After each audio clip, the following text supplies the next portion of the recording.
Dans l'état du Paraná, à la frontière du Brésil et de l'Argentine, le paisible fleuve Iguaçu se précipite dans la gorge du diable. Ce gouffre semble vouloir avaler goulûment toute l'eau que le ciel confie à la terre dans cette partie du monde.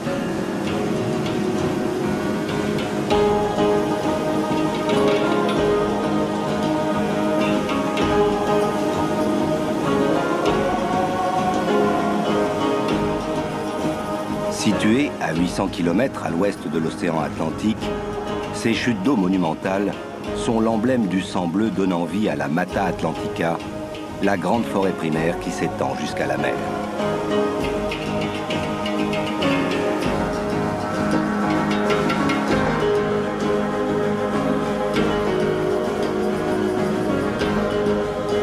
Infime partie de toutes celles portées par les puissants alizés venus de l'immense océan Atlantique, ces eaux favorisent et entretiennent ici au Brésil la plus extraordinaire réserve de biodiversité de la planète.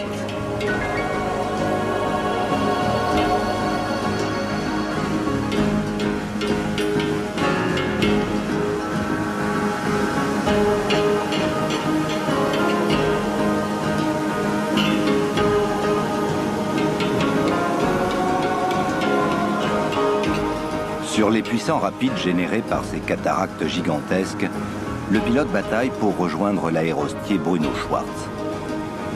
Nicolas et lui vont tenter de décoller en ballon depuis le bas des chutes d'Iguaçu, dans des conditions défiant toutes les lois de l'aérologie classique.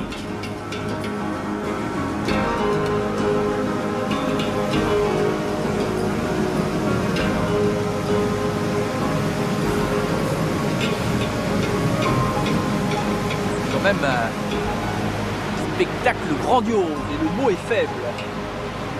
On considère à juste titre que le Brésil est un temple de la nature. Dans ce cas, les chutes d'Iguaçu en sont définitivement son pilier le plus monumental. Il faut dire que c'est l'œuvre de 120 millions d'années d'érosion sous le pilon permanent de 6500 mètres cubes d'eau à la seconde.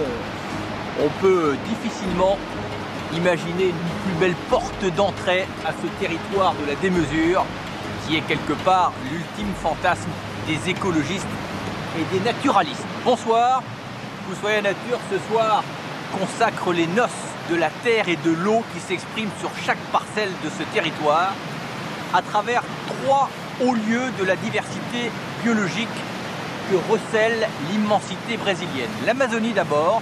Faut-il rappeler que c'est la plus grande forêt tropicale qui soit. À ce titre, le sort de l'humanité est associé au sort de la forêt amazonienne. Le Pantanal ensuite, 200 000 km² de terre immergée, le plus grand marécage qui soit, le paradis des eaux vives et surtout l'une des plus riches réserves naturelles qui est curieusement soumise strictement au cycle des pluies. Enfin, la Mata Atlantica, la forêt atlantique, une forêt relictuelle qui est parsemée le long de la façade atlantique, une forêt refuge, plus ancienne encore que l'Amazonie, en tout cas un itinéraire magnifique qui nous permettra de rappeler que la forêt, contrairement aux apparences, ça n'est pas un simple fatras végétal, mais c'est un modèle d'organisation et de coopération. Puis ce sera, je pense, ce soir, une occasion unique pour aborder 2 notions essentielles et passionnantes. La première, c'est la spéciation, ou comment la forêt enfante de nouvelles espèces. Et puis nous parlerons aussi de ces associations entre espèces, les services rendus par les uns pour les autres. Ce sont en quelque sorte ces oiseaux, ces rongeurs, ces primates, ces insectes, mais aussi ces poissons qui se sont transformés en jardiniers de la forêt. Ces jardiniers qui sont au service du plus beau jardin qu'il soit, ces magnifiques forêts essentielles à l'homme. Que la fête commence.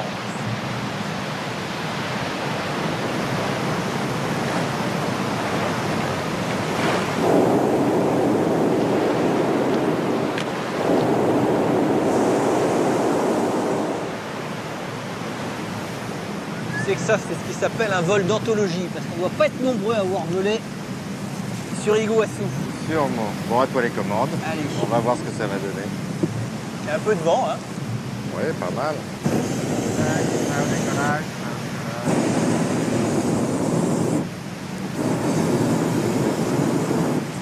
Allez. Bon, au revoir, messieurs.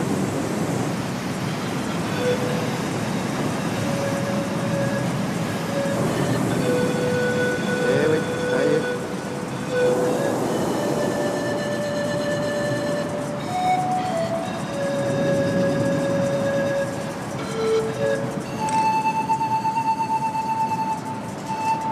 On suspend notre vol autant que nos émotions, car l'instant est tout simplement magique. Et à la mesure qu'on se hisse vers le ciel, se découvre le plus beau des rideaux aquatiques. 275 chutes ont été recensées. Quelle merveille de la nature. Iguaçu, le carrefour mythique de 3 frontières, le Brésil, l'Argentine et le Paraguay. Magnifique.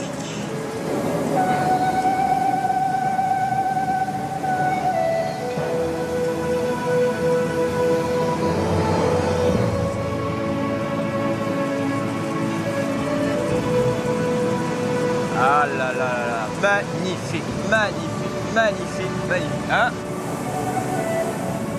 Extraordinaire. Quelle vision. Le chant de la nature, hein. Quelque chose On va passer, fais d'extraordinaire. gaffe quand même. Alors, on va se Turbulent.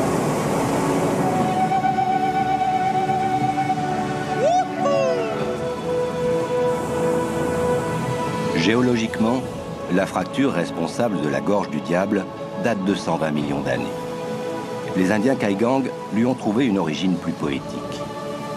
Ils l'attribuent à la colère de Mboy, le dieu serpent chargé de veiller sur leur tribu. Naipi, la fille du chef, lui était promise en mariage. Mais elle part en pirogue le soir des noces avec le guerrier Taroba. Furieux, le dieu serpent provoque une gigantesque crevasse dans le lit du fleuve où s'engloutit la pirogue. Le beau guerrier se transforme en palmier dominant les chutes et Naipi en un rocher en contrebas. Depuis, les deux amants se contemplent sans jamais plus se rencontrer. Waouh! Écoutez le grondement d'Iguaçu.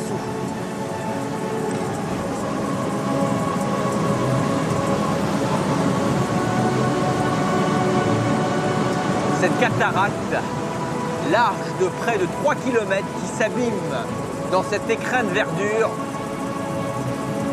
le mariage de l'eau, du végétal et du minéral.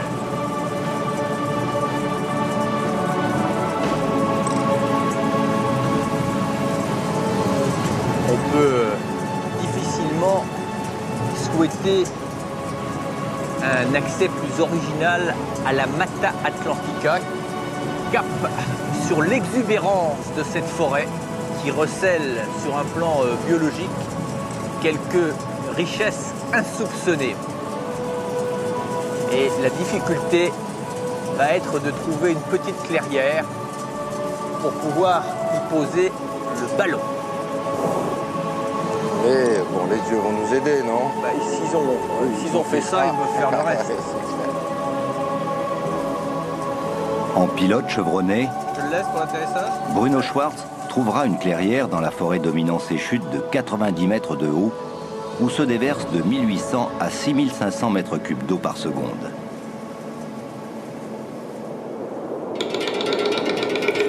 Nicolas Hulot, quant à lui, va rallier 800 km plus à l'est les bords de l'océan Atlantique.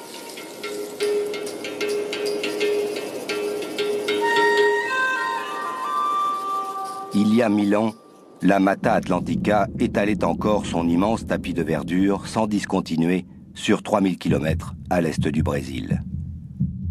L'héritage colonial a sonné sa destruction notamment au cours du dernier siècle. De la vaste forêt atlantique originelle ne subsiste plus aujourd'hui qu'une mosaïque de verdure éclatée en milliers de fragments.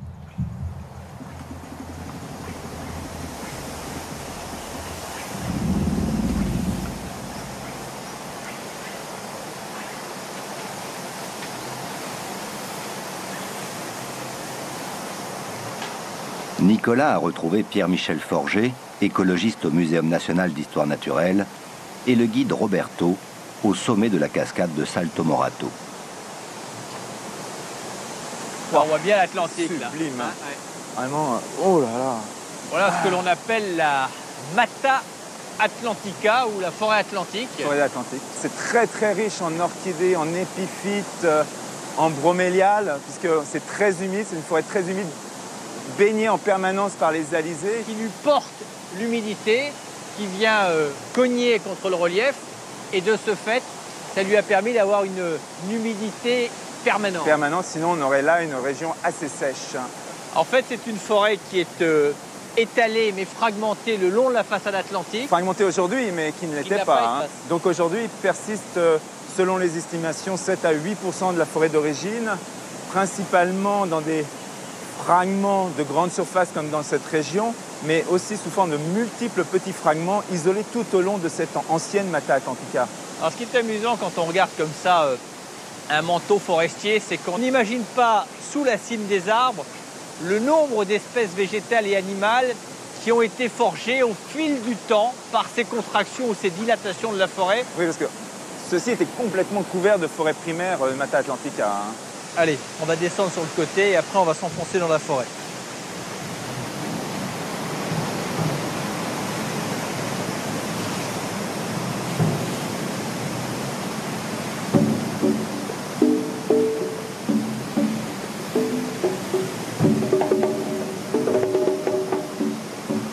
On n'a pas le choix, c'est par là. Ça glisse, hein?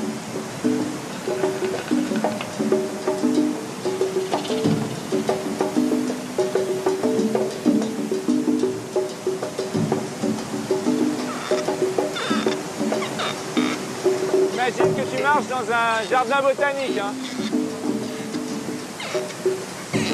Voilà. Hop. Ah non, non, on ne s'accroche pas aux plantes. Hein. Je vais pas m'accrocher au plantes. Ah, non, non, non. Je vais me servir du minéral. Ah, Une bonne prise. Voilà. ah c'est pas mal. Hein? Ah ouais, mais on voit les gens qui ont quand même l'expérience là. Hein. Ah, on commence à s'immerger dans la Mata Atlantica là.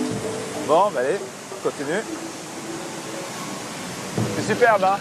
Là, on retrouve toutes les épiphytes. Hein. Comme si c'était la canopée qui descendait là au niveau du sol. Hein. C'est extraordinaire. Oh là là. Super broméliacées en fleurs là. Génial. Le terme épiphyte désigne les plantes se développant sur d'autres végétaux sans les parasiter. Parmi elles, beaucoup de broméliacées ont fait de cette paroi à pic leur lieu de prédilection. Chaleur, rayonnement solaire intense, extrême humidité, il tombe ici entre 2 mètres et 4,50 mètres d'eau par an. Toutes les conditions sont réunies pour entretenir un univers végétal hors du commun.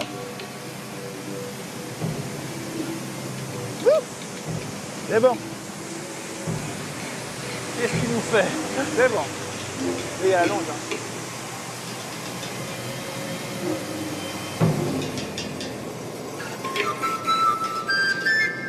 Après cette longue descente en rappel de 90 mètres, Nicolas et Pierre-Michel Forger pénètrent au cœur de la Mata Atlantica, où la vie du monde végétal et du monde animal est intimement liée.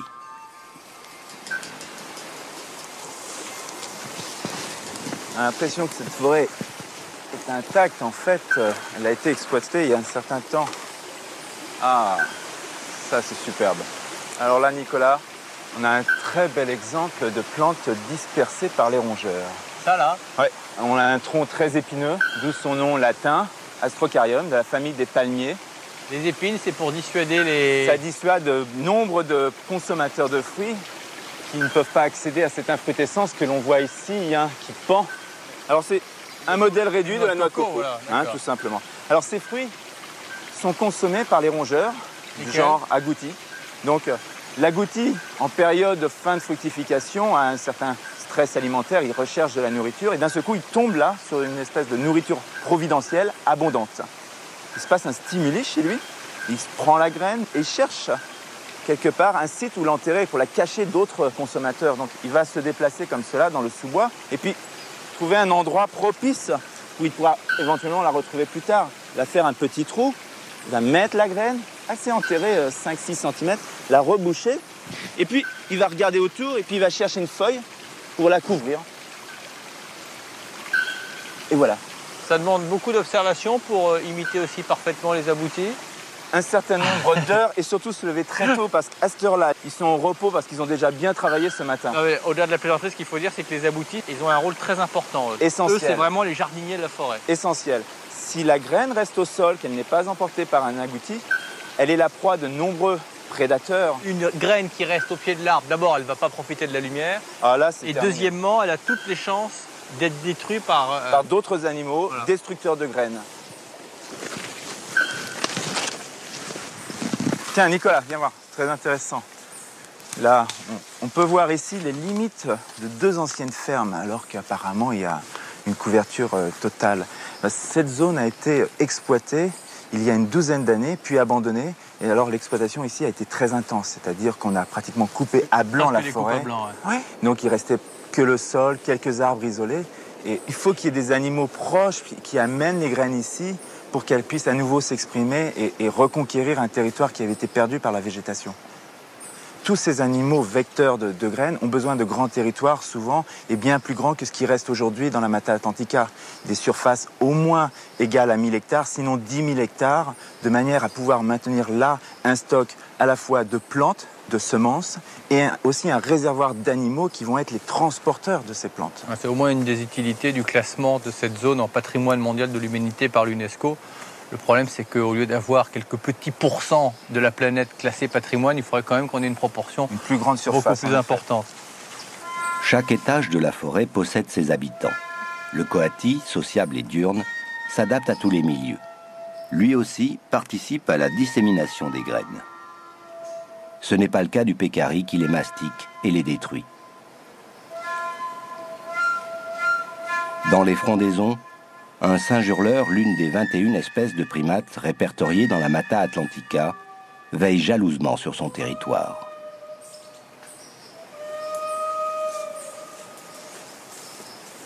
Moi, j'ai un petit faible pour les figuiers. D'abord parce qu'ils ont quand même un port majestueux. Et puis, ils ont quand même un rôle écologique très important. Et puis surtout, le figuier, ça produit énormément de fruits pendant les saisons sèches. Et alors là, c'est la totalité de la faune que l'on voit. Quand il y a pénurie ailleurs, il se concentre ici, sur les ouvert figuiers. 365 jours par an. C'est pratiquement ce que l'on peut dire, à la fois dans l'arbre et au sol. C'est un peu ce que vous appelez des espèces clés de voûte. Parce que quand un figuier disparaît, voire plusieurs figuiers, ça a des conséquences écologiques très importantes dans la forêt tropicale. Puisque ça peut entraîner une forte mortalité des populations de vertébrés et d'invertébrés. C'est l'effet domino, quoi. Donc c'est vraiment un arbre qui porte l'édifice entier de la forêt sur ses épaules. C'est le self-service de la forêt tropicale. J'adore cet arbre. Cette forêt côtière possède de quoi réjouir le plus blasé des ornithologues. On a dénombré 620 espèces et sous-espèces d'oiseaux de toutes tailles et de toutes les couleurs, dont plus de 200 espèces que l'on ne trouve nulle part ailleurs, pas même en Amazonie. Sur certains arbres, on ne sait plus si ce sont des oiseaux ou du feuillage. Des milliers de perruches vertes ont fait de celui-ci leur perchoir.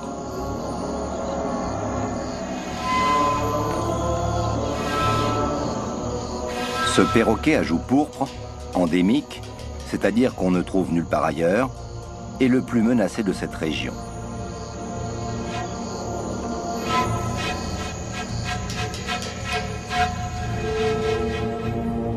On estime aujourd'hui à environ 1200 le nombre des perroquets à joues pourpres. Tous se rassemblent le soir venu sur cet îlot proche de Superagui.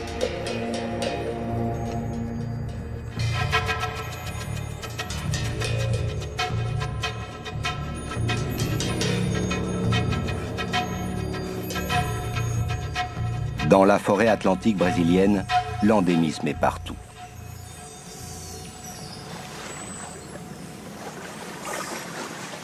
La dernière montée du niveau des océans a piégé sur un îlot un petit primate de la famille des tamarins. Pour l'apercevoir, Nicolas, Pierre-Michel Forger, guidés par Roberto, vont devoir marcher des heures dans cette forêt inondée, infestée d'insectes et inaccessible. Mais le tamarin lion à face noire se mérite.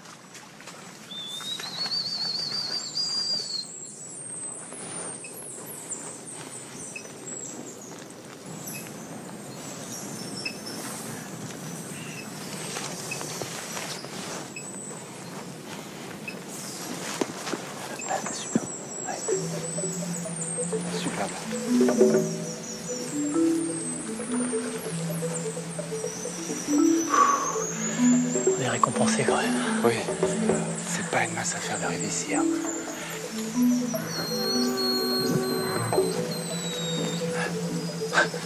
Tu vois la queue qui bouge, donc.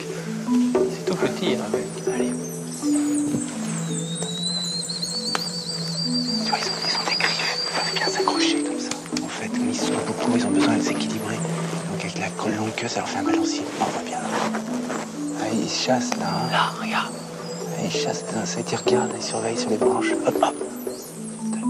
Ils ont un pelage d'une totale beauté. Ah oui. Un roux magnifique. Quand ça qui brille dans le Ah soleil, ouais. c'est Et extraordinaire. ajouté à cette crinière de lion, hein, d'où Oui. leur nom, c'est les Black Face Lion Tamarin. Ouais, mais vu de l'extérieur, peut-être que notre emballement peut paraître disproportionné par rapport à un spectacle qui peut sembler anodin, parce que des primates dans des arbres, c'est pas la première fois qu'on en voit à ceci près, et c'est quand même une différence de taille, que l'espèce de primate que nous avons devant les yeux a été découverte en 1990, c'est-à-dire à la fin du XXe siècle, et très probablement que c'est une nouvelle espèce, ce qui veut dire que c'est un véritable événement pour les biologistes et pour les naturalistes. C'est un trésor pour l'humanité.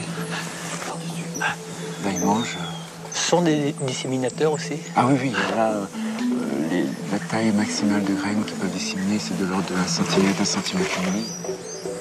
Leur régime consiste en majeure partie de fruits pendant la saison des pluies. Et bon, le reste de l'année, quand il y a beaucoup moins de fruits, bien sûr, ben, ils changent pour un régime plus insectivore. Ils sont petits, donc ils ont besoin de beaucoup d'énergie. Et là, ils prospèrent sur de très grandes surfaces, avec 300 hectares, ce qui est incroyable pour un animal aussi petit, 600 grammes, 300 hectares, c'est énorme. Et on va essayer là. Ils sont un peu éloignés pendant qu'on parlait. Ah ouais, il faut vite. Hein.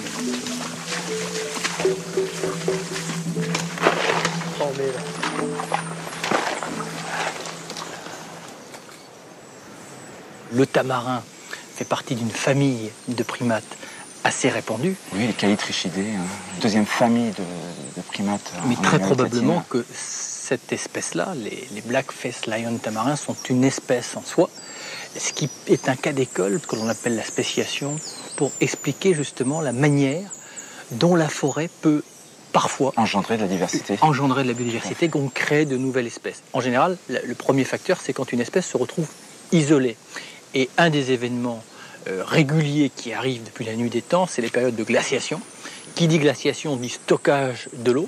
Qui dit stockage de l'eau dit sécheresse. Qui dit sécheresse dit réduction de la forêt. Et donc probablement qu'il a été mis en captivité naturellement dans ce fragment de la Mata Atlantica et que donc il a évolué au fil du temps, au point qu'aujourd'hui, il constitue probablement une nouvelle espèce de primate. Il faut espérer maintenant que ces groupes puissent se maintenir sur le plus long terme, parce que comme on le voit ici, on est quand même dans une situation un peu dramatique. Hein. La surface est limitée. Et donc, il n'y a pas d'échange génétique avec les populations les plus proches. Parce que la fragmentation, quand elle est générée rapidement par l'homme, ce qui est le cas, Elle est génère dévastatrice, de la baisse massive de biodiversité. On peut même dire la disparition de la diversité. Extinction d'espèces.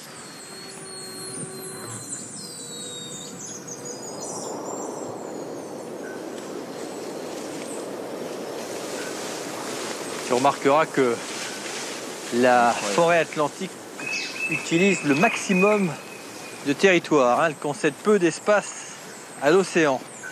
Les étudier qui prennent le relais là sur la Ouais, plage. on comprend mieux que ça s'appelle la Mata Atlantica. Voilà l'Atlantique. Roberto. Obrigado. Roberto? Obrigado. Pendant ce temps, une autre équipe d'Ushuaia Nature a rejoint la Várzea, vaste forêt inondée près de Manaus, à la jonction de l'Amazone et du Rio Negro.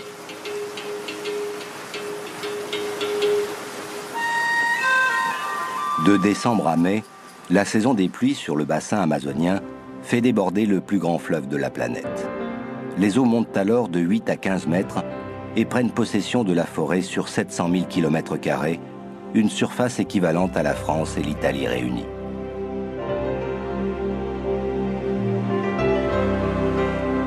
Jean-Philippe Baudouési, éco-guide au Brésil depuis 20 ans, accompagne l'équipe d'Ushuaia Nature embarquée sur un bateau conçu pour se glisser au cœur de cette forêt inondée, dépourvue de toute infrastructure.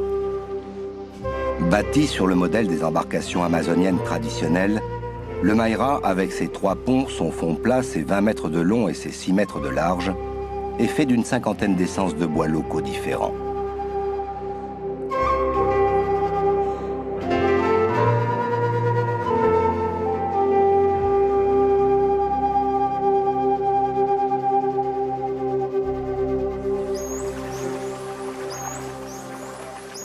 Depuis qu'il étudie la forêt amazonienne, Jean-Philippe Baudouési a tissé des liens privilégiés avec les populations locales, les caboclos. Pendant la saison sèche, ces Indiens métissés pour la plupart s'occupent de leur bétail. Lorsqu'arrivent les crues gigantesques, ils mettent leurs animaux au sec sur des collines et deviennent des pêcheurs-cueilleurs très habiles. Les enfants sont rapidement aussi précis que leurs aînés, utilisant indifféremment l'arc ou la lance pour parvenir à leur fin.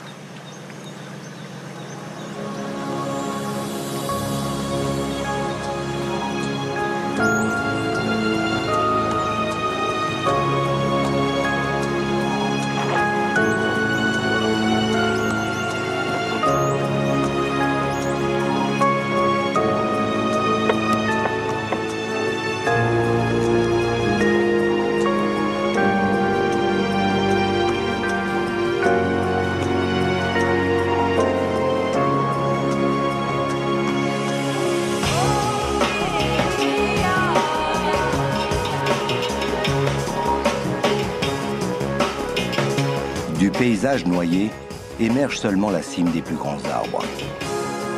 En 1953, la crue exceptionnelle de l'Amazone avait atteint le record de 23 mètres et transformé le fleuve en une vaste mer intérieure.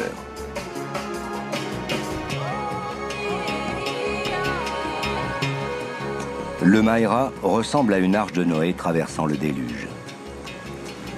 Difficile d'imaginer qu'il flotte sur une jungle dont les arbres ont été pour la plupart défoliés par la crue. La navigation sur ce bateau des cimes est délicate. Équipage et passagers aident aux manœuvres. Sensation étrange de devoir tailler son chemin à coups de machette dans les hautes branches d'une forêt tropicale.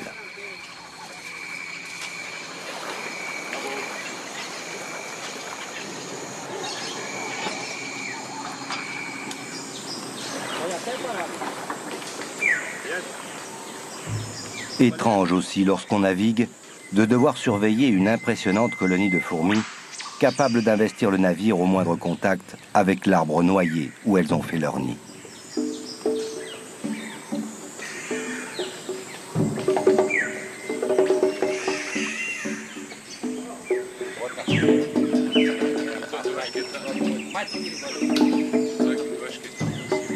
L'inventaire de la faune et de la flore de la région du Rio Negro est encore très rudimentaire.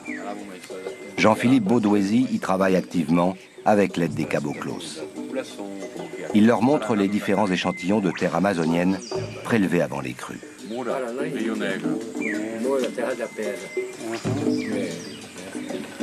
Par ici, on peut avoir entre 60 et 100 km de Várzea.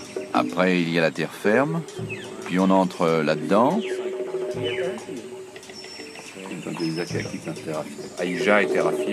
On passe par toute cette partie ici, puis on monte et on monte.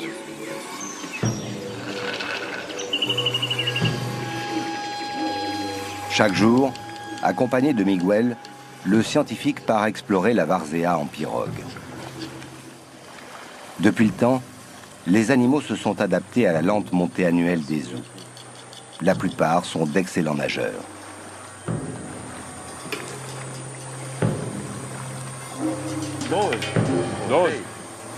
Ah, ocupa mais ou menos umas 8. 8 desses lá. 8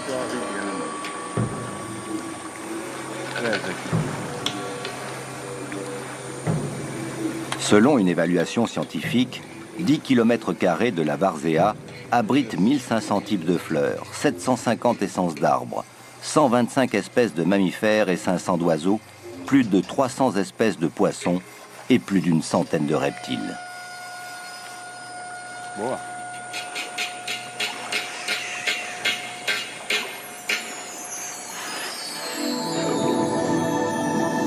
L'eau, omniprésente, semble avoir tout étouffé, toute anesthésie. Pourtant, plonger dans cet univers étonnant est une expérience unique. Entre les troncs immergés mais intacts, les poissons, les crocodiles et les serpents ont remplacé les oiseaux et nagent de branche en branche.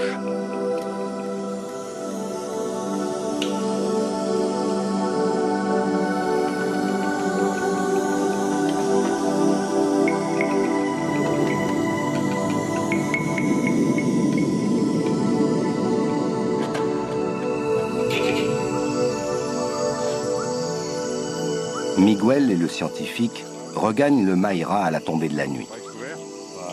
Trop de choses à voir, trop d'échantillons à collecter. Plus tard dans la soirée, sur le pont du bateau, ils font l'inventaire des trésors ramassés. Il n'est pas très dur le fruit. Non, seulement quand il est vert. No máximo de 8 a 10 metros de altura.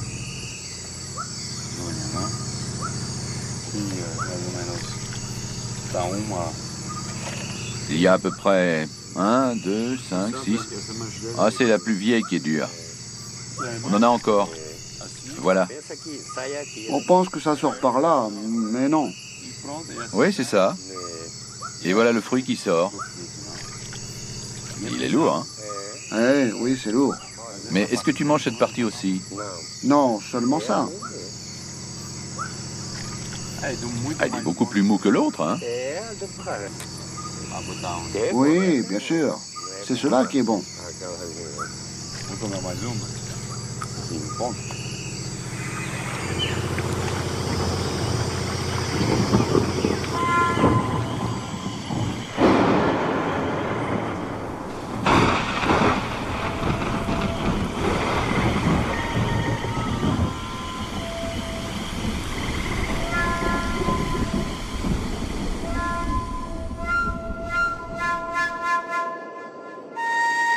Beaucoup plus à l'est de la Várzea, au nord de Rio de Janeiro, dans une poche résiduelle de la Mata Atlantica, Nicolas Hulot a rejoint le biologiste brésilien Adriano Chiarello, spécialiste depuis 12 ans de l'un des mammifères les plus lents de la création.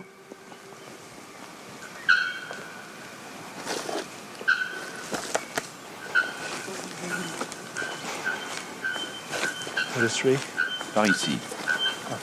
Okay, good. Oh, il y a un essaim d'abeilles. Partons. Oui, les abeilles. On se barre. Il y a un truc qui est pour bien. Allez, voilà qui arrive. Dépêche-toi plus vite. Faut se barrer. Ouais, ce sont des abeilles africaines. Elles piquent très fort, hein.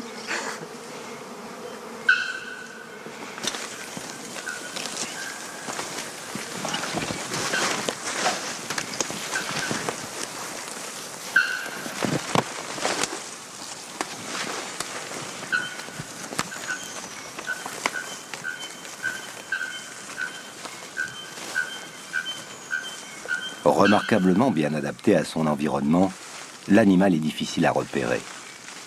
Adriano connaît les arbres où il est susceptible de se trouver. Mais il faut son œil exercé pour l'apercevoir. Il est là, Où ça? très haut dans l'arbre. Où? Caché, il est caché au milieu du feuillage. C'est ce qu'on voit là?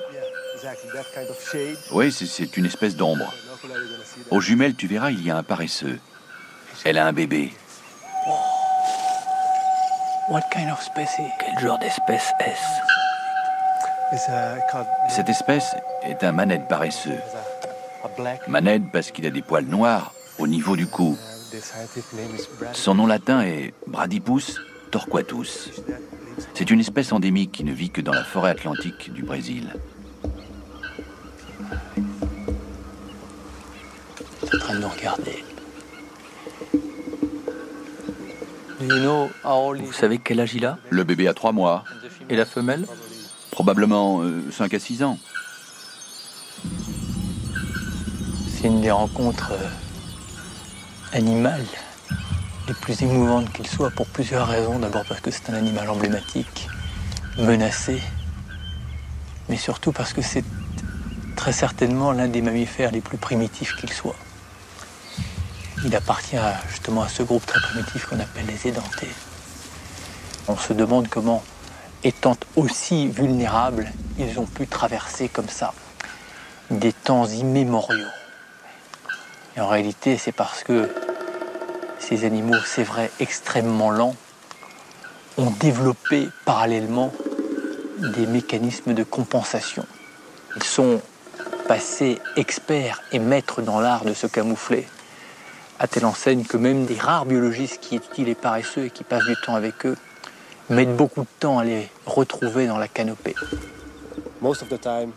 Ils se cachent la plupart du temps très haut dans la canopée. Ainsi, ils échappent aux jaguars, aux pumas et aux serpents à bigot. Et alors évidemment, ces outils les plus adaptés, ce sont ces 4 membres avec ces griffes excessivement efficaces pour s'accrocher aux branches et cette possibilité de se contorsionner dans tous les sens pour opérer d'un point fixe et optimiser au mieux son rayon d'action, car plus il peut limiter ses déplacements, mieux c'est pour lui. Et c'est quand même un animal qui consacre 60%, 70% de son temps à dormir.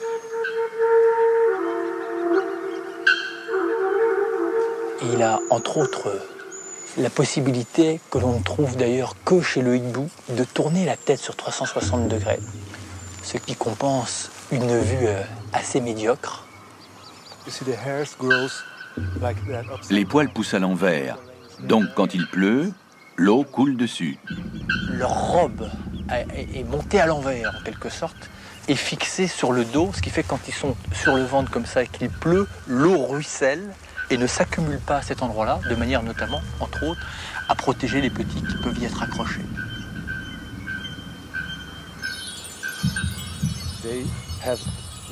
Leur métabolisme est très lent.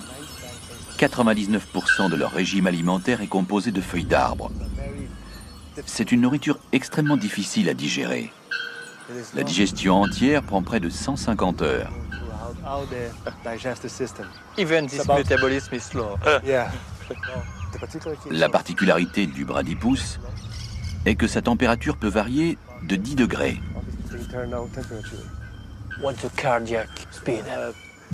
Leur rythme cardiaque est particulièrement plus lent que chez les autres mammifères de cette taille-là. De l'ordre de 30 à 40 pulsations par minute, peut-être même moins.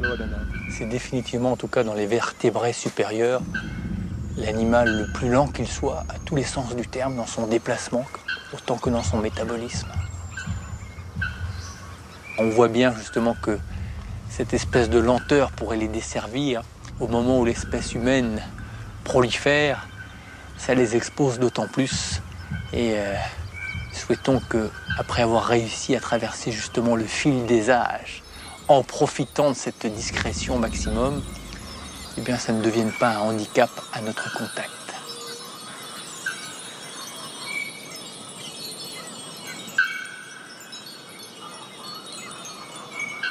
Encore faut-il que les hommes laissent à ce roi de la lenteur suffisamment d'espace vital. La déforestation grignote inexorablement son territoire. Lorsque les plantations sauvages de caféiers ont remplacé les grands arbres, il est trop tard pour revenir en arrière. 150 000 hectares de forêt ont disparu en 5 ans dans le seul état du Paraná, morcelant chaque jour un peu plus la Mata Atlantica, l'un des 25 derniers temples de la nature existant sur la planète, à sauver en priorité.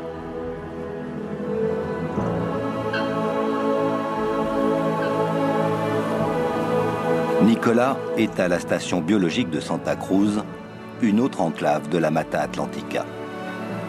Cette station est la raison de vivre de Jacques Vieliard, ornithologue d'origine française installé au Brésil depuis plus de 3 décennies. Une sommité scientifique pour ses travaux dans ce pays.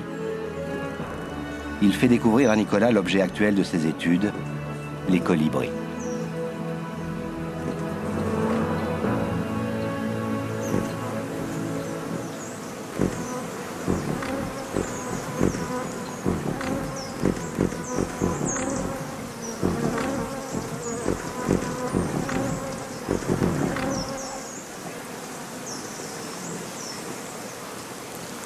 C'est quand même une drôle d'expérience d'essayer de ressembler à une fleur. En tout cas, quand on sait que certains de ces colibris mangent jusqu'à 2 à 3 fois leur poids en nourriture par jour, de nectar principalement, on pourra difficilement par la suite parler d'appétit d'oiseau, car si les humains mangeaient l'équivalent, pour ma part, c'est comme si j'avalais chaque jour 210 kg de nourriture. J'ai essayé de me transformer en fleur pendant une demi-heure.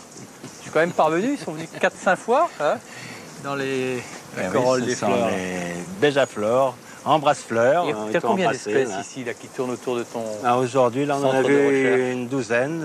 Il y en a déjà plus de 20 qui ont été enregistrés ici. Celui-ci, c'est le grand colibri à queue d'hirondelle. Et alors, cette fantastique couleur dont ils sont dotés, je suppose, est due à une pigmentation très particulière. Non, c'est la réfraction. Uniquement, ce sont des couleurs physiques qui sont dues à la réfraction sur la structure fine des plumes. Ça varie un petit peu avec l'incidence de la lumière, d'ailleurs. Alors, pour les manipuler, c'est très facile. Si on les prend par le bec, ils se sentent tout à fait impuissants, ils restent calmes. Vous les relâchez, j'espère. Ah oui, on les relâche, mais pour faire des études, on va le mettre dans une petite cage en toile et on va lui donner une quantité mesurée d'eau sucrée pour voir quelle est sa consommation journalière. On a mesuré jusqu'à présent une moyenne de 3,5 fois son poids c'est encore plus que ce que je viens de dire. Ouais. Il montre des capacités absolument uniques. D'apprentissage. Apprentissage du langage, mais oui, c'est l'un des rares groupes animaux qui soit capable intellectuellement, si je puis dire, c'est-à-dire qu'il y a les structures cérébrales qui permettent d'apprendre des sons qui correspondent à des messages spécifiques. Il y a aussi tout un répertoire très complexe pour les interactions sociales qui sont très importantes chez les colibris, tant pour la cour que pour la défense des ressources alimentaires. Et alors, ce bec que l'on voit rentrer dans les corolles de fleurs avec une grande précision dissimule un organe excessivement sophistiqué qui est cette langue, qui est une véritable pipette à nectar. C'est ça, et avec ça, il pompe le nectar qui est dans le fond de la corolle des fleurs, ou alors ils se nourrissent dans ces petites bouteilles d'eau sucrée. Ce qui est quand même amusant, c'est qu'on passe quasiment sans transition de 2 animaux totalement différents à l'opposé au niveau du comportement et du métabolisme.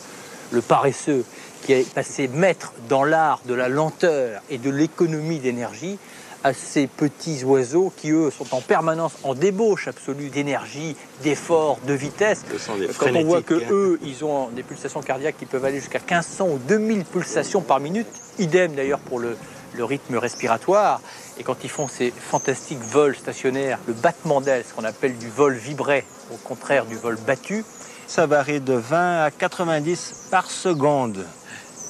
Avec un mouvement qui est très sophistiqué. Ça n'est pas un mouvement de rameur, mais ça ressemble plutôt à un mouvement d'hélice. Ils ont une articulation spéciale de l'aile qu'aucun autre oiseau possède, qui leur permet justement de voler en ligne droite à grande vitesse, de s'arrêter pile et de marcher à reculons. Bon, on va les remettre en cage et puis on va attendre qu'ils tombent en torpeur, lui et les autres. C'est ça, oui. La torpeur, un état physiologique étrange dans lequel plongent les colibris la nuit venue. une sorte d'hibernation de quelques heures, pendant laquelle l'oiseau perd conscience pour économiser son énergie. Les battements du cœur et la respiration se ralentissent, et la température corporelle s'abaisse très sensiblement. Voilà, Nicolas. Un colibri en torpeur. C'est incroyable. Il roule dans la main. C'est-à-dire, ça veut dire quoi, qu'il dort, là? Non, il est en métabolisme réduit. C'est comme un hibernage. Ça pèse quoi? Ça pèse 4-5 grammes? Non, pèse 1,8 g. Mais dis-moi, il y a des tas d'insectes qui sont beaucoup plus lourds que cet oiseau. 1,8 g? C'est pas le plus léger, celui-là? C'est l'un des plus petits du monde, enfin, c'est pas le plus petit encore. C'est quoi comme espèce? C'est le Phétornis de Idali. C'est une espèce endémique de cette portion de la forêt atlantique. Il est minuscule. Tu veux que je lui donne? Oui, alors attention, voilà, ah, il se réveille tout seul. Il faut lui donner à boire pour qu'il reforme ses réserves. Hein. Allez, si on m'avait dit qu'un jour... Tu donneras le biberon à un colibri de 2 grammes. Il y a combien d'espèces de colibris? Oh, plus de 300 même, oui. N'existe que sur le continent américain, les continents américains. Bon, ça, c'est une question de biogéographie. C'est sur le continent, d'ailleurs, sud-américain que les colibris sont apparus. Ensuite, ils ont colonisé l'Amérique du Nord. Seulement quelques espèces qui vont jusqu'à l'Alaska, mais qui, évidemment, en hiver, sont bien obligés de remigrer vers le sud. Le centre de dispersion est probablement, d'ailleurs, surtout dans les Andes. Mais on a une série d'espèces. Hop! Voilà, et il s'est posé ici, voilà. Il est tout à fait réveillé. Il va pouvoir continuer sa vie, normalement.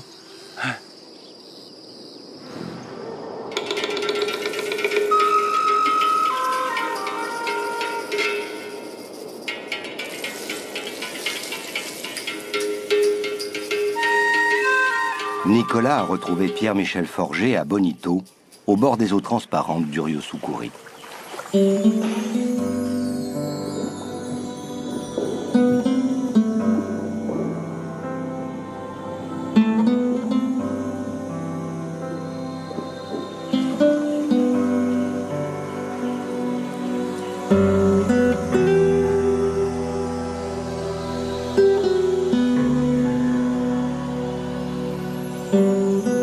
Il est extrêmement rare de trouver des rivières aussi limpides. La transparence est due aux nombreuses sources fortement chargées en bicarbonate de calcium qui fixent et précipitent au fond de la rivière les impuretés en suspension.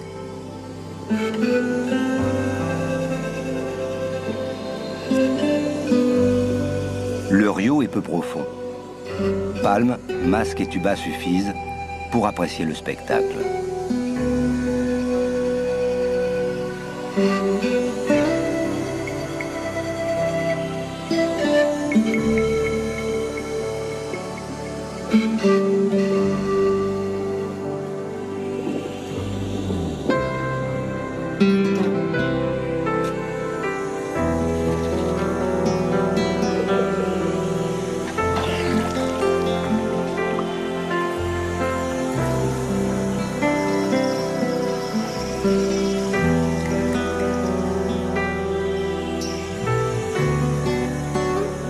Dans cet aquarium naturel géant, de nombreux poissons du Pantanal, après avoir parcouru des distances considérables, se rassemblent pour frayer.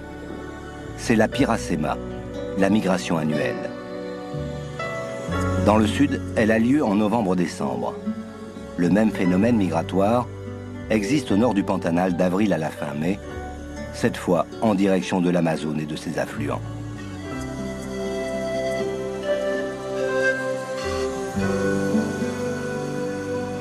Portés par le courant, les nageurs traversent des bancs de poissons de toute taille. 230 espèces ont été recensées dans le Pantanal. Ils se reproduisent ici une fois par an, mais le frai est tributaire de nombreux facteurs. Le temps, la température ambiante ou la force et l'intensité des précipitations peuvent troubler la transparence irréelle de ces eaux et perturber le cycle de reproduction.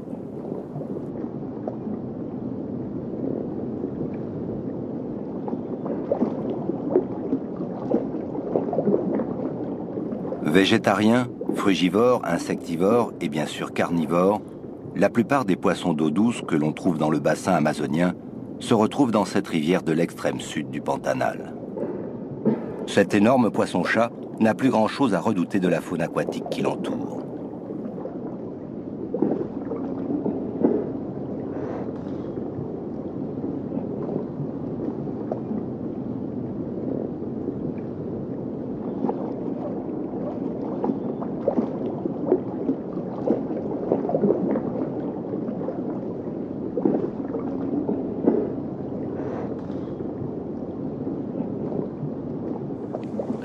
Pas de la clarté de l'eau. On a l'impression de naviguer dans un gigantesque aquarium. Et alors, à ton avis, il y a combien d'espèces de poissons ici, par rapport au Pantanal? Alors, il faut là se référer aux travaux de José Sabino de l'Université de Campinas, qui a fait un inventaire complet de la faune de poissons dans cette rivière. Qui vient de le faire, hein. Tout ça a été découvert. Cette région a été... C'est 1999, voilà. 2000. Il a découvert qu'il y avait pas moins de 40 espèces ici. Ce qui est amusant, c'est de voir les interactions quand même assez insolites qui ont été mises au jour justement par les scientifiques. Et on ignorait notamment que les poissons avaient eux aussi un rôle de disséminateur pour la forêt. Alors ici, tu vois, on a le Piraputunga. Et ce poisson donc, est un frugivore et il s'alimente exclusivement des fruits que laissent tomber les singes. Comme ceux-là. Tu vois. Donc ce singe, c'est le macaque.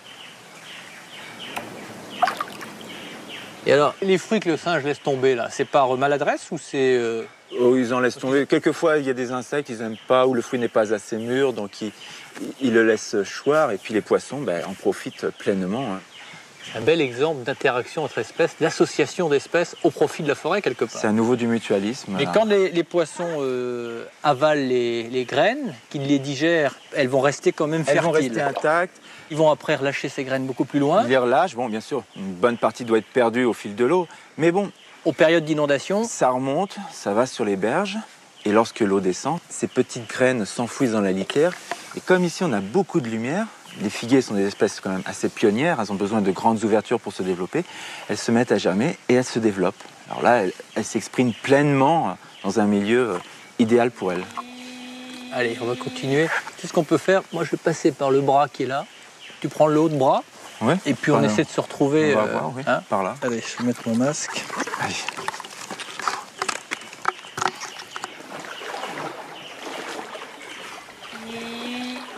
Les eaux du Rio Sucuri réservent à Nicolas une superbe surprise. Depuis 20 ans, des scientifiques viennent quotidiennement sur les berges de cette rivière étudier la faune et la flore. Jamais il n'y avait observé de loutre géante. Un animal splendide, de près d'1,80 m, tout en muscles et en grâce.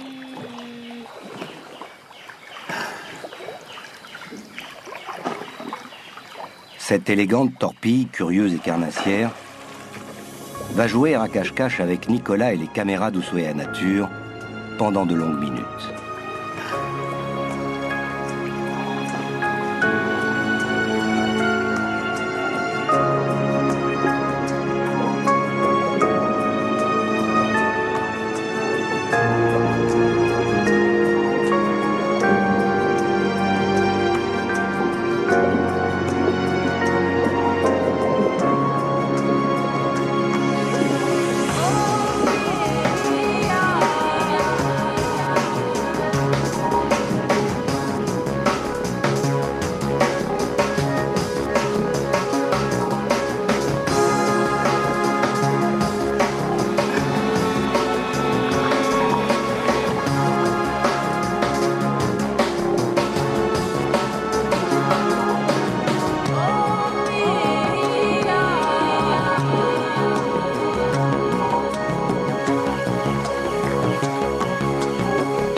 Quel cadeau!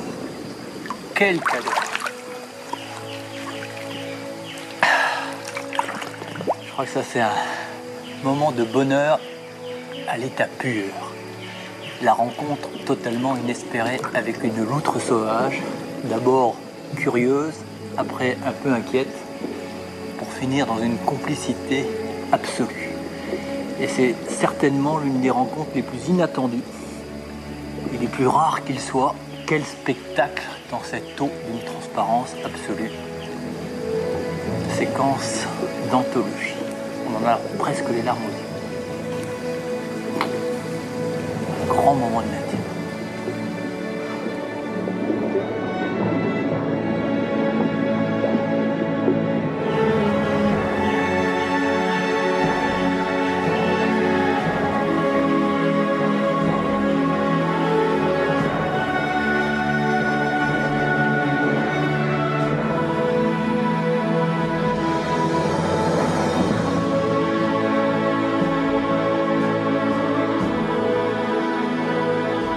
Profondément ému par cette rencontre, Nicolas aura bien du mal à quitter la compagnie de cet animal sauvage.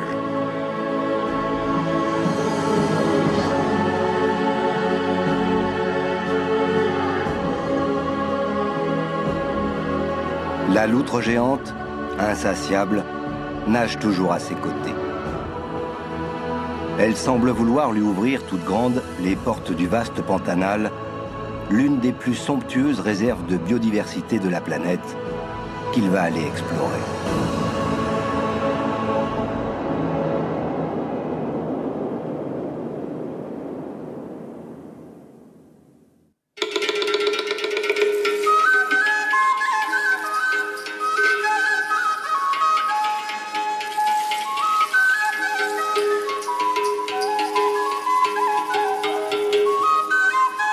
Après avoir exploré la Mata Atlantica, Nicolas Hulot et l'équipe d'Ushuaïa Nature sont au Pantanal, vaste dépression alluviale de 250 000 km², située au cœur de l'Amérique du Sud. Pour observer ce monde labyrinthique, Nicolas et l'ornithologue Jacques Vieliard ont choisi de le survoler en ballon dirigeable.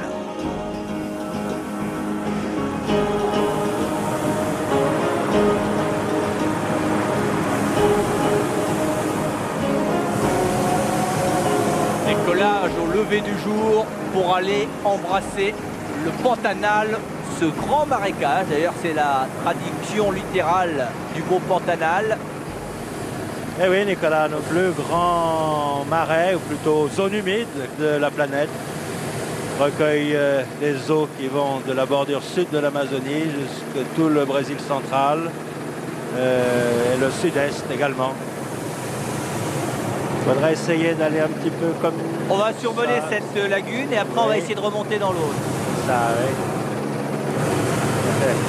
C'est un art de manœuvrer ça, hein, Nicolas. Écoute, pour l'instant, le vent est avec nous. De toute façon, on se pose facilement.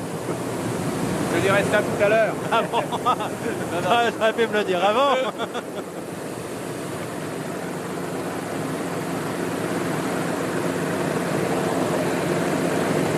Le Pantanal est un carrefour et un vivier. C'est là que se rencontrent les faunes amazoniennes, les faunes de Savane centrale et les faunes des forêts du sud du Brésil, y compris la forêt atlantique qui atteint l'extrémité sud du Pantanal. Et l'atmosphère semble s'être soudainement figée pour nous permettre le vol le plus agréable qu'il soit, pour faire en sorte que Jacques Vieliard se décontracte un tout petit peu.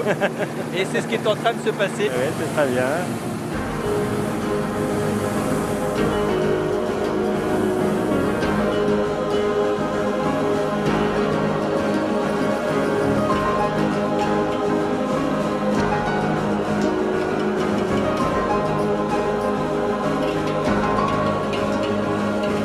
Chaque année, les eaux du Rio Paraguay et de ses nombreux affluents s'épanchent, s'infiltrent et réapparaissent pour former la plus grande nappe phréatique du monde. En début de saison sèche, les lacs d'eau saumâtre, où la végétation est absente, alternent avec les bayas, des marécages colonisés par les nénuphars géants.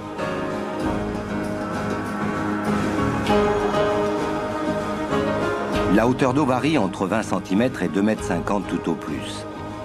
Les zones exondées dépassent rarement quelques mètres de hauteur, mais cela suffit aux habitants, les Pantaneros, pour nommer ces minuscules collines des cordillères.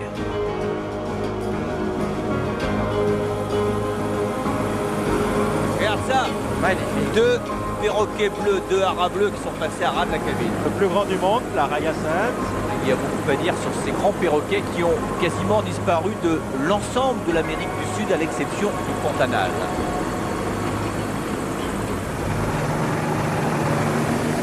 Peut-être monter un peu. Peut-être monter. Ouais, du gaz. Et du gaz. Et du gaz, on va aller dans les arbres là. Il n'y a plus de gaz. Plus de gaz, pour monter. Je prends les branches. Je prends les branches. Je prends les branches.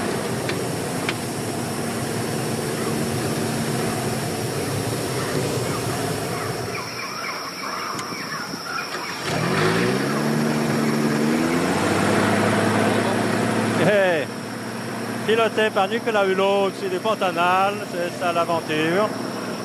Il y a une panne de gaz. Bon, là c'est bon. Très bien, oui, doucement. Doucement. Doucement, un peu de gaz, doucement, doucement, doucement, doucement. Installez là. Un peu de gaz, un peu de gaz. Oh bah. Il y a une panne de gaz. Heureusement que j'ai confiance en toi.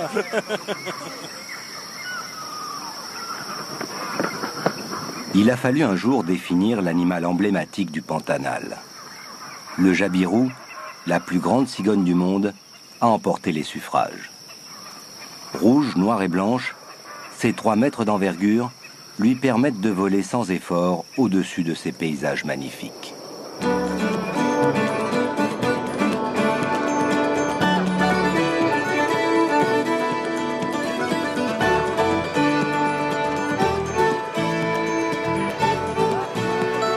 Curieux paradoxe. À notre époque où l'homme rogne chaque jour un peu plus les espaces naturels, le Pantanal ne serait probablement pas ce qu'il est sans sa présence. Au XVIIIe siècle, le général brésilien Rondon gagne la seule bataille jamais livrée par le Brésil contre le Paraguay. En récompense, son gouvernement lui octroie le Pantanal, une surface équivalente aux 2/5 de la France. Sous sa houlette, de nombreux fermiers viendront s'installer, avec pour consigne de respecter l'environnement. Longtemps, les Pantaneros et leur bétail importé vivront en bonne intelligence avec la faune et la flore de la région. Nicolas et Jacques Vieillard ont rencontré quelques descendants de ces hommes, métis d'Indiens et de Portugais, devenus cow-boys pour de riches propriétaires terriens qui, eux, ne respectent pas toujours les préceptes du général Rondon. Le Pantanal n'en reste pas moins, mais pour combien de temps encore, un paradis pour les animaux sauvages. Les arbres servent de reposoir à une myriade d'oiseaux. Plus de 650 espèces cohabitent ici. Oiseaux plongeurs, fouisseurs, nécrophages, échassiers, terrestres ou aquatiques, ils sont de loin les composants de la faune les mieux représentés.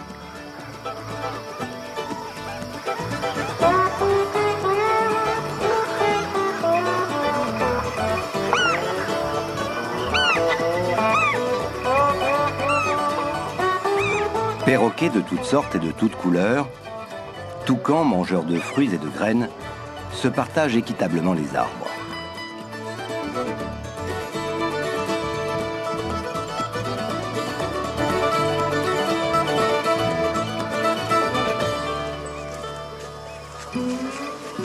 Tu as vu ce nid là? Ah oui, oui, oui, ce nid suspendu de brindilles. C'est le nid du Phacelodomus rufifrons. Quoi, c'est un petit passereau? C'est un petit fournier, oui, une famille de passereaux anciennes. Alors, on va s'arrêter 2 secondes parce que, franchement, moi, je suis toujours bluffé par le fait que les oiseaux, et souvent les plus petits d'entre eux, sont de véritables architectes capables d'édifices très sophistiqués qui résistent à des vents incroyables. Il faut se rendre compte que ça s'est construit par un oiseau qui est un peu plus petit qu'un moineau. D'ailleurs, le plumage tout à fait insignifiant, il est brunâtre. Et le mâle, avec son bec, brin par brin, va les faire s'embriquer sur une branche pendante. Et il arrange des tunnels d'accès sur des chambres d'incubation à l'intérieur. Tout ça avec seulement un bec. Et il faut se rendre compte qu'au début de la construction, la branche est horizontale. Il faut qu'il trouve un support suffisant et calculer la flexion. La marche avant, c'est... alors, reste tranquille. Calculer la flexion de la branche en fonction du poids du nid qu'il va construire. Et ce qui veut dire que non seulement ils sont architectes, puisqu'ils dessinent des volumes et des formes, mais ils sont ingénieurs puisqu'ils anticipent sur le poids du nid et sur la flexion de la branche de manière à ce qu'en finale, le nid soit vertical. Exactement. Tout ça calculé par un oiseau de 20 grammes qui va construire un nid de 2 ou 3 kilos. Chacun a développé un talent spécial pour construire une certaine forme de nid qui est faite pour protéger les œufs de la chaleur ou de l'humidité et surtout des prédateurs. Les serpents arboricoles aiment bien chercher les œufs, les oisillons. C'est pour ça qu'ils vont le mettre en bout d'une branche. Là, oui. Le serpent, il n'y va pas, là. Il essaye d'y aller, mais généralement, il tombe. Il tombe avant. De ce que l'on sait du comportement des oiseaux, la construction des nids est 100% innée ou il y a une part d'acquis? Dans cette espèce et dans d'autres de la famille, les jeunes de l'année précédente aident les parents pour apprendre le coup de main, disons. C'est pas une prise en main, c'est une prise en bec. En bec. Allez. Je pense que le plus adroit d'entre nous serait bien incapable de réaliser ça. Ah oui.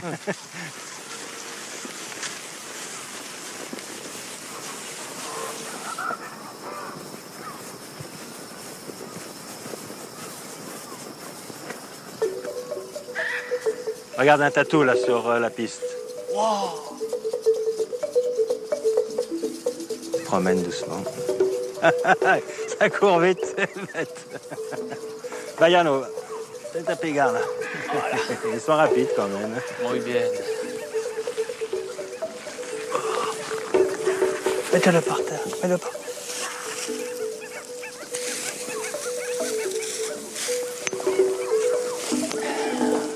C'est incroyable, hein. C'est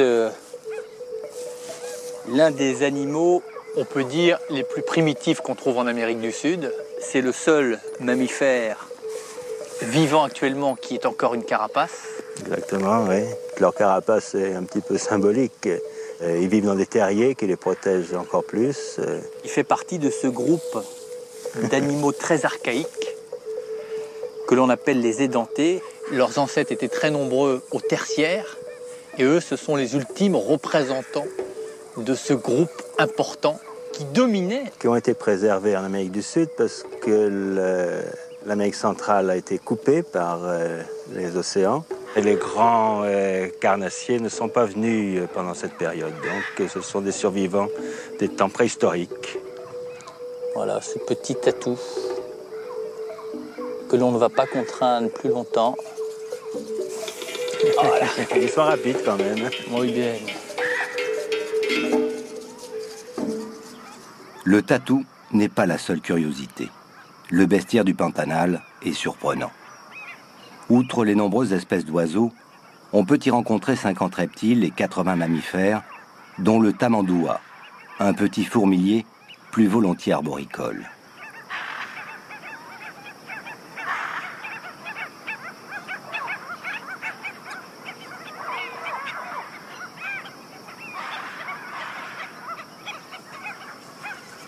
Vamos, Bayan. Vamos.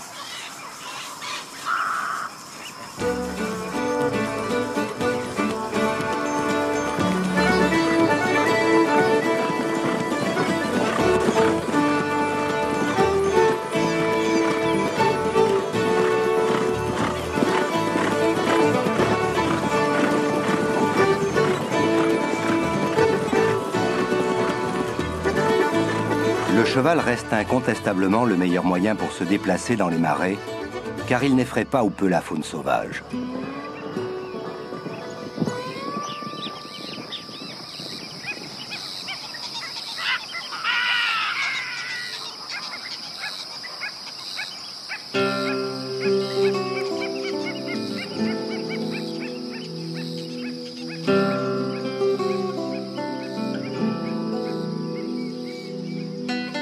Habitué des zones marécageuses, le tamanoir, ou fourmilier géant, partage son espace avec le nandou, l'autruche sud-américaine.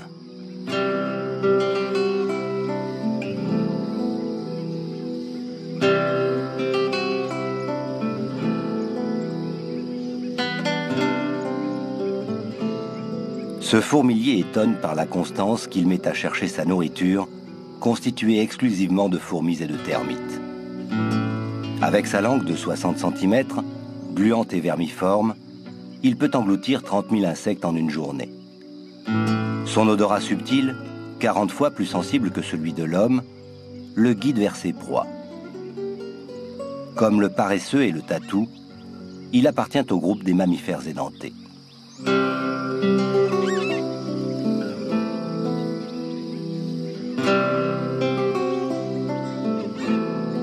Petit cervidé, pécari, loup à crinière, proche parent du renard dont les pattes démesurées lui permettent de voir par-dessus les herbes, se sont parfaitement adaptés à l'environnement.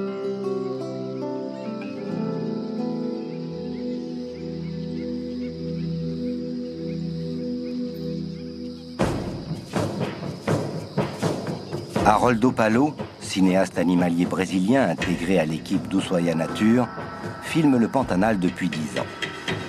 Il n'avait encore jamais pu saisir dans l'objectif de sa caméra le tapir d'Amérique, lointain cousin du rhinocéros, considéré comme un fossile vivant.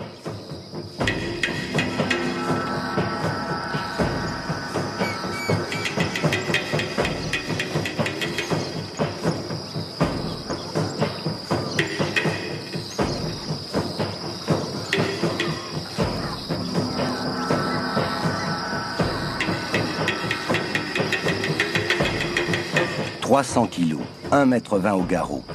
Ce grand herbivore à la peau épaisse et coriace affectionne les marais où il se réfugie pour se débarrasser des parasites.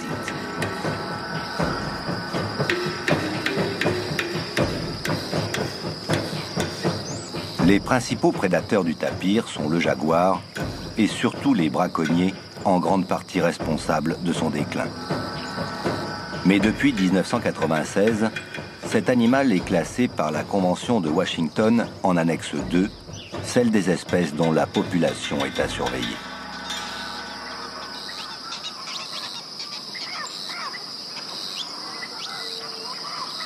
La grande variété des oiseaux aquatiques existant dans le Pantanal s'explique.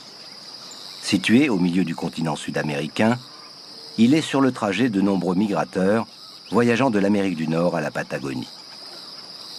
De plus, cette région offre de nombreuses zones de micro-habitats, retenant chacune différentes espèces.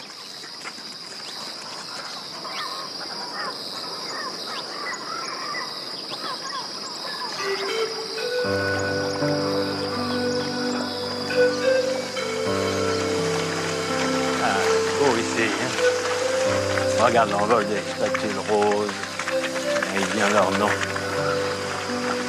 Des grettes blanches.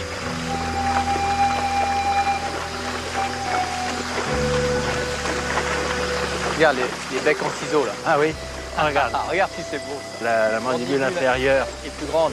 Elle est plus grande, elle entre dans l'eau, ça fait sauter le poisson dans le bec directement.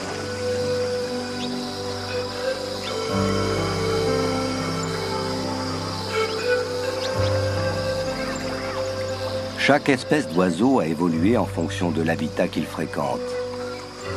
La forme du bec, mais aussi la hauteur des pattes et la longueur des doigts sont révélatrices de la manière de pêcher et du lieu de la pêche.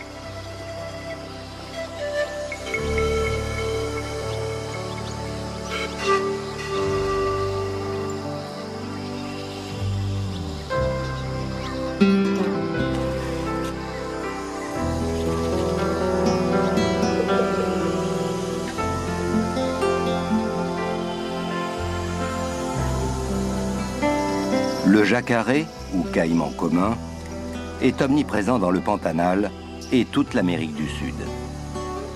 Peu exigeant, il habite les rivières, les lacs et les étangs et tolère assez bien la présence des hommes dans son espace vital.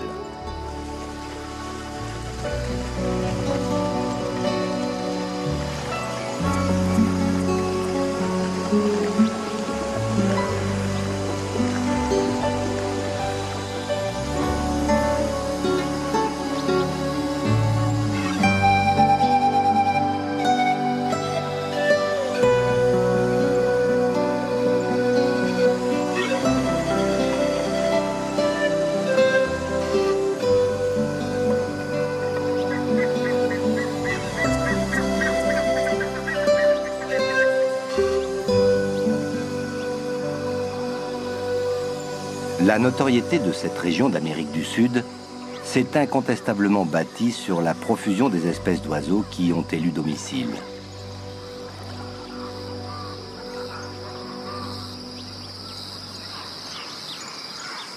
On pourrait s'arrêter ici à l'ombre. On m'a signalé un nid de hara hyacinthe, du grand hara bleu, Là? dans ces arbres, oui. Eh ben, on va descendre. On va se reposer le dos un peu. Voilà, ils vont. Segura os cavalos. Obrigado. L'hara hyacinthe est le plus imposant et le plus intelligent des perroquets. Mais il est surtout le plus en danger de disparaître. Braconné à outrance, les arbres spécifiques où il nidifie, souvent détruits sans raison par les pantaneros, la population du grand hara bleu est passée de 100 000 individus à 2000 en quelques années seulement. Viens voir Nicolas, voilà le nid du grand hara bleu. Hara hyacinthe. Dans ce mandouille. La petite cavité qu'on voit là, c'est un des oiseaux les plus rares qui soit. Enfin. Oui, alors, il y a eu un travail de protection qui est sensationnel. Une de mes anciennes élèves, Neiva Guedes, qui, il y a 10 ans, pour initiative propre, sans moyens, a commencé à faire sa thèse pour voir quelles étaient les exigences écologiques de ce hara bleu. Le plus grand des perroquets, il faut le rappeler. Le plus grand, non, c'est énorme. Majestueux. Non, et puis tellement beau, tellement intelligent. D'ailleurs, c'est sa beauté qui lui a été fatale, parce qu'on l'a beaucoup chassé pour ses plumes, pour les trophées, etc.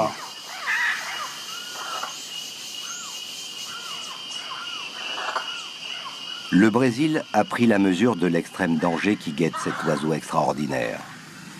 Ancienne élève de Jacques Vielliard, Neiva Guedes, une Brésilienne, se bat bec et ongle pour la survie des haras bleus. Son action n'est pas de tout repos, mais elle commence à porter ses fruits. Durant la période de nidification de septembre à décembre, avec Leandro, un étudiant qu'elle a formé, Neiva Guedes recense 100 km à la ronde les arbres qu'occupent les grands perroquets. Des mandouvis, au tronc assez tendre, pour leur permettre d'aménager facilement les cavités naturelles. La scientifique se hisse à la hauteur du nid qu'elle a parfois consolidé pour observer son jeune locataire. Pronto, mamãe. Chegou, neném. Eu batizei ele de Douglas. Bonitácio. Muito bonito, tá super bem. Tranquilo. Placé délicatement dans un panier, il est descendu pour être pesé, mesuré et pour pouvoir effectuer les prélèvements sanguins nécessaires.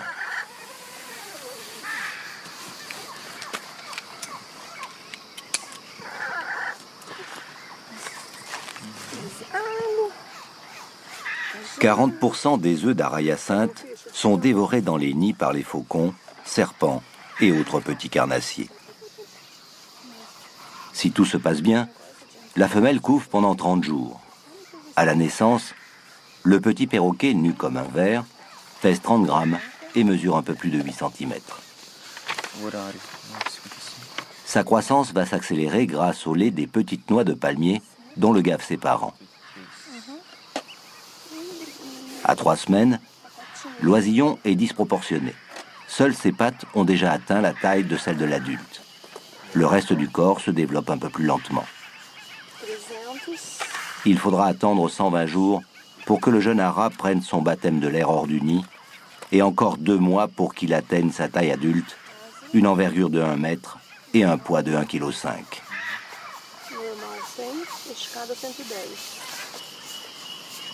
Le jeune hara restera proche de ses parents pendant 2 à 4 ans avant d'aller chercher l'âme sœur et à son tour fonder un couple pour plus de 50 ans.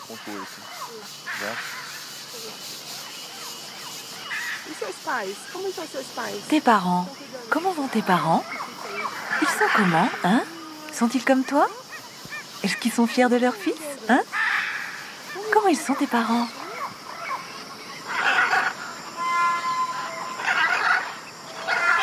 Sous l'œil bienveillant des parents, le jeune perroquet est réintroduit dans son nid.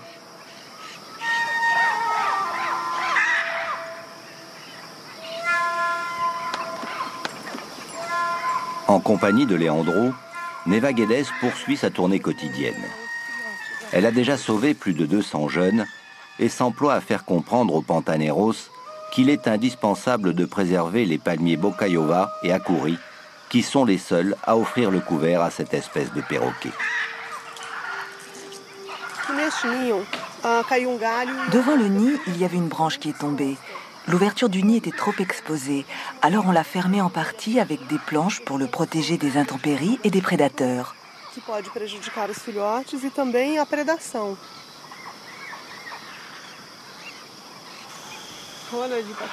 Voilà Ronald et Patricia. Vous avez déjà mangé, les enfants? Oh, ils sont tellement mignons. Ah, mas essas coisinhas são fofas demais. Olha que não comeram. Ah non, ils n'ont pas encore mangé. Um papo vazio ainda. Mamãe. Mamãe. Le lait de coco. Ils sentent le lait de coco parce que leur maman mange des noix de coco. Ça sent bon. Ces deux petits ont la même taille parce qu'on a fait une manipulation. Il y avait un autre nid où il y avait deux jeunes, dont un beaucoup plus petit. Ce dernier risquait de ne pas survivre. Dans un autre nid, c'était la même chose. Alors on a mis les deux plus grands ensemble et les deux plus petits dans le deuxième nid. Ils ont à peu près 10 à 12 jours.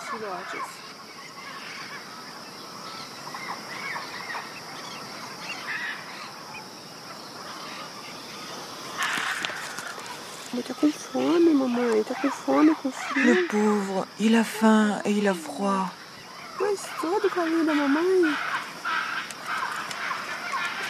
Il a froid celui-là. Il a froid, laisse-moi le réchauffer. Aujourd'hui, les parents n'ont pas encore donné à manger à leurs petits, probablement à cause du froid. Dans le nid, la température est plus élevée qu'à l'extérieur. Et puis, ils se blottissent l'un contre l'autre pour se tenir chaud. Leur température varie de 2 degrés, de 38 à 40 degrés pendant leur croissance. Leandro, maintenant on va remettre Patricia et Ronaldo dans leur nid et on va laisser les parents s'occuper de leur alimentation. Ils ont un peu froid.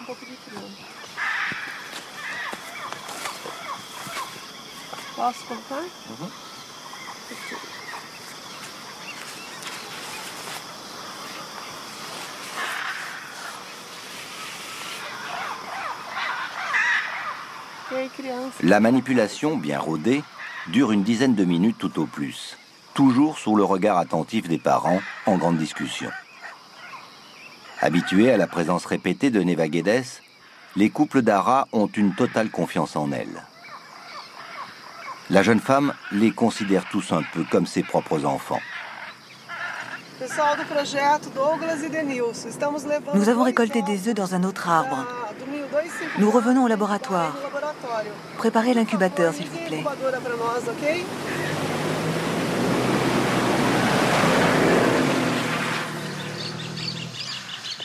Un couple d'Ara bleus est fidèle jusqu'à la mort.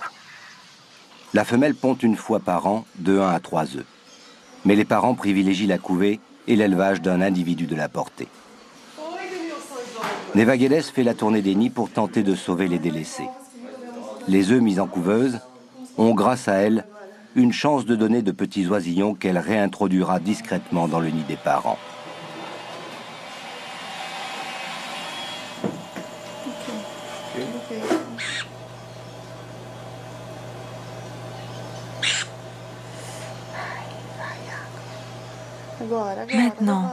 Maintenant, lève la tête, comme ça.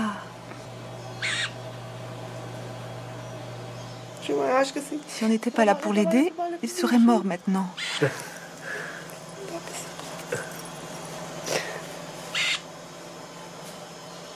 C'est ça quand tu travailles avec les animaux. On n'arrive pas à se retenir. Il vient, regarde, il sort. Oh, c'était difficile. Il faut dire à tous qu'il est né dans mes mains. Leandro,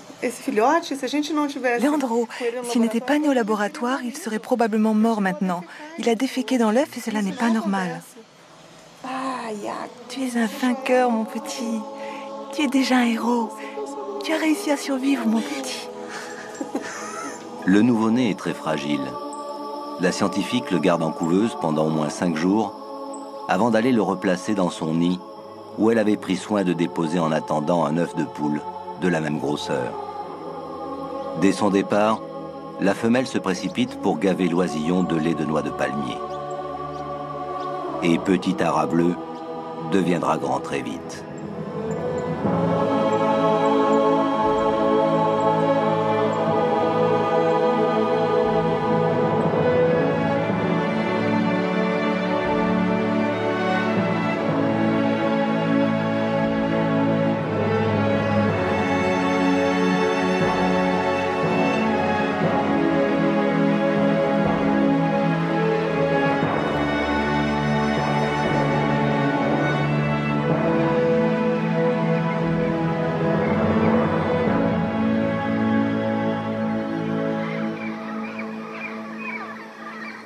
C'est pratiquement le plus grand marécage du monde, quoi. C'est un écosystème totalement unique, rare, vital, précieux, dont la sauvegarde d'ailleurs est cruciale parce que, en termes de biodiversité, c'est un lieu totalement exceptionnel.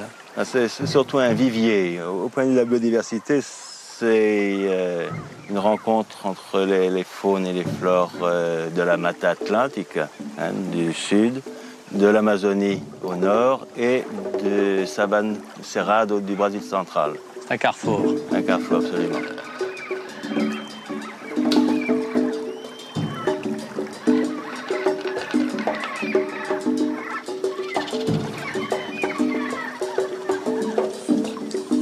Vous avez vu, sous les racines, il y a un beau râle. Le râle des forêts cou gris. Regarde cet oiseau, s'il est magnifique. Très coloré.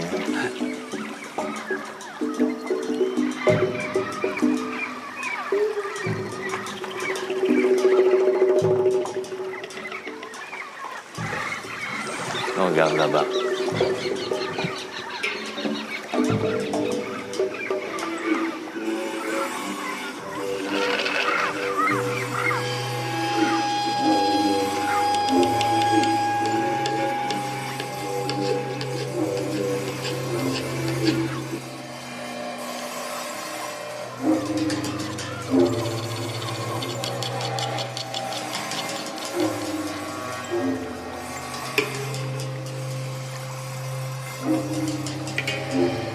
Le plus gros rongeur du monde, le capybara. Elle a le mâle. Avec cette petite glande sur le museau. Exactement. Qui lui permet de marquer son territoire. Ils se nourrissent avec les plantes aquatiques, surtout, mais ils sont aussi capables d'aller brouter du pâturage.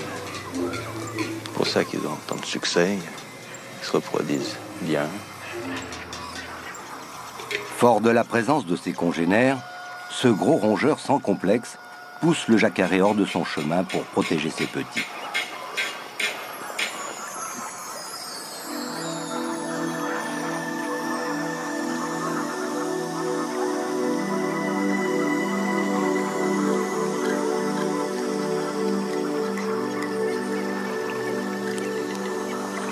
Du monde là sur la berge. Ah oui. Se chauffe. C'est le caïman. Caïman jacaré. Beaucoup de crocodiles au Pantanal actuellement. Les plus gros font combien de mètres? Oh, ils sont pas très gros, ils ne dépassent pas 3 mètres. En général, 2,50 mètres.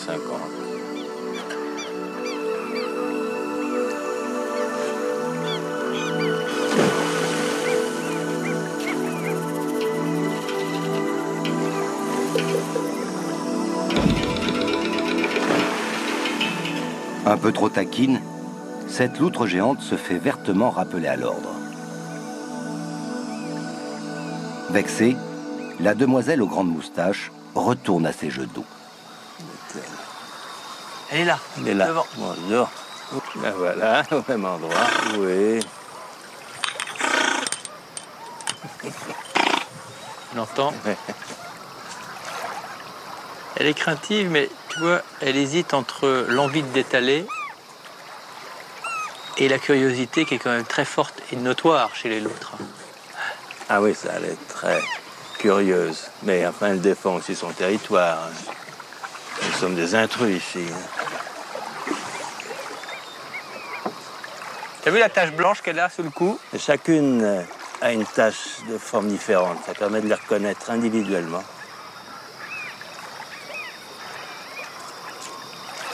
Ça sont les loutres géantes. Qui peuvent faire facilement 1m20, 1m30. Hein. Ah oui, ça atteint 1m50 au moins.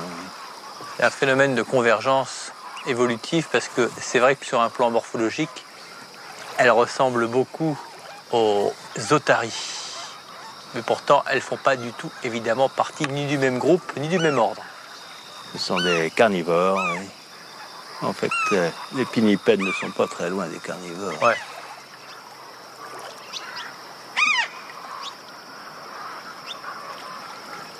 Puissante, intelligente, insatiable carnassière, la loutre géante, aussi appelée chien d'eau, savoure le poisson capturé d'un coup de sa patte palmée avant d'aller jeter un coup d'œil à son terrier creusé dans le sable de la rive.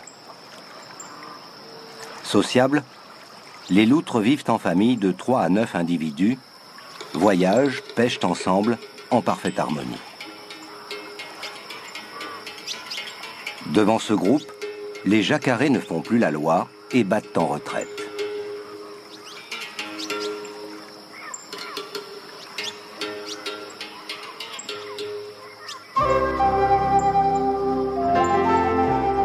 Après les marais où les insectes pullulent, naviguer sur le Rio Negro du Pantanal aux eaux couleur pain d'épices est un bonheur. Les moustiques y sont inexistants. Les eaux sont pauvres en limon mais riches en acide humique. Leur pH, en dessous de 5, ne permet pas le développement des larves. Sur la berge, Jacques Vieillard montre l'empreinte récente du plus grand carnivore du Pantanal, le jaguar. Un félin ultra puissant, discret, à la superbe robe tachetée. En langue guarani, son nom signifie « celui qui tue d'un seul bond ». Fort de ses 130 à 180 kilos, si son attaque ne réussit pas du premier coup, ce qui est rare, le prince du Pantanal abandonne la partie. Le bestiaire fabuleux de cette région du monde est tributaire de la bonne conservation de l'écosystème dans son entier. Mais des ombres planent sur l'intégrité de ce gigantesque marais, pourtant classé patrimoine de l'humanité. De quoi faire perdre dans l'avenir un peu de sa superbe au Jabirou, fier et bel emblème du Pantanal.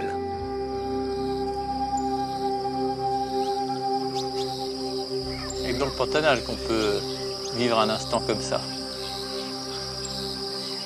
À 3 mètres d'un Jabirou, la plus grande cigogne qui puisse exister, sont des moments qui sont inenvisageables ailleurs. Décidément, ce soir, on aura vu la nature dans tous ses états ou dans tous ses éclats. De l'extérieur, quand on n'a jamais été au Brésil, ce pays exhale l'imagination. Et il faut bien reconnaître qu'après la visite du Pantanal et de la Mata Atlantica, ce pays a tenu ses promesses au-delà de toute espérance.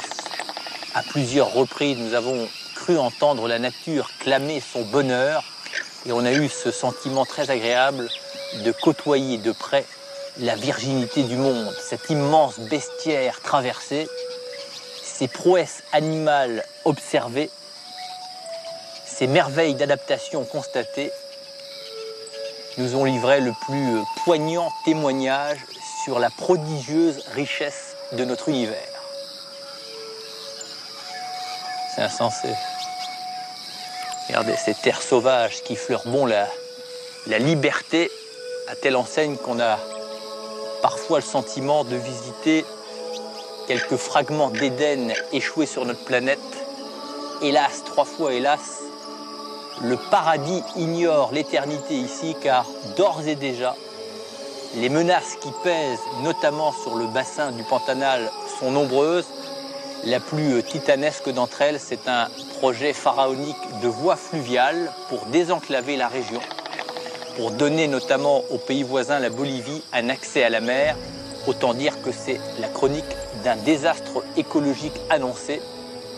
Et on a l'impression décidément qu'il y a une sorte de fatalité, comme un acharnement systématique à vouloir détruire les derniers lieux sauvages de la planète. On n'a plus qu'à souhaiter que la conscience reprenne ses droits et que tout cela, en tout cas, ne nous fasse pas oublier cette inespérée et inattendue rencontre dans cette eau limpide et cristalline avec cette loutre géante. Et on a la prétention ou la naïveté de croire qu'il s'agissait d'un signe ou d'un cadeau de la nature, ou mieux encore, d'un dialogue avec elle, ce dialogue que ni les uns ni les autres, nous n'aurions jamais dû cesser d'avoir. Bonsoir.